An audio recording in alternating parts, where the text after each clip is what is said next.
ఈయన పాస్ పుస్తకాలు land titling act అని చెప్పి తెచ్చాడు జగన్మోహన్ రెడ్డి. ఎవడ ఆస్తి అయినా సరే ఒరిజినల్ నా దగ్గర ఉంటాయి, జిరాక్స్ మీ దగ్గర ఉంటాయి. ఇది ఆయన తెచ్చిన చట్టం. ఇంకా ప్రతి ఒక్కరికి గుండెల్లో గుబులు మొదలైంది. ఏంటి పరిస్థితి, ఏం జరుగుతుంది రాష్ట్రంలో? జగన్మోహన్ రెడ్డి నాయకత్వం ఏ విధంగా మరి ప్రజల్ని దోచుకుంటుంది, దాచుకుంటుంది.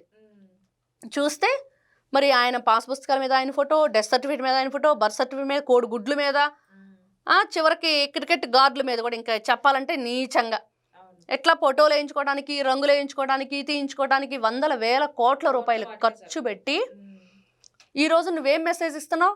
రైతులకి ఎక్కడ అండగా నిలబడ్డావు నువ్వు చెప్పు? రైతులకి అంతకుముందు మరి ఏదైతే ఈ కరెంటుకు సబ్సిడీ ఉంది, వాళ్ళకి కరెంటు లేకుండా మీటర్లు 5 ఇంచేశాడు. రైతు రథం అని చెప్పి ట్రాక్టర్లు ఇస్తే అవి ఇవ్వకుండా చేశావు. మరి వాళ్ళకి ఏదైతే ఉపాధి హామీ పనులు లేకుండా చేశావు. ఉపాధి హామీ పనులు ఇచ్చినట్టే ఇవ్వటం, మధ్యలో వాళ్ళు వీళ్ళ దగ్గర నుంచి డబ్బులు కొట్టేయటం, అలా చేశాడు.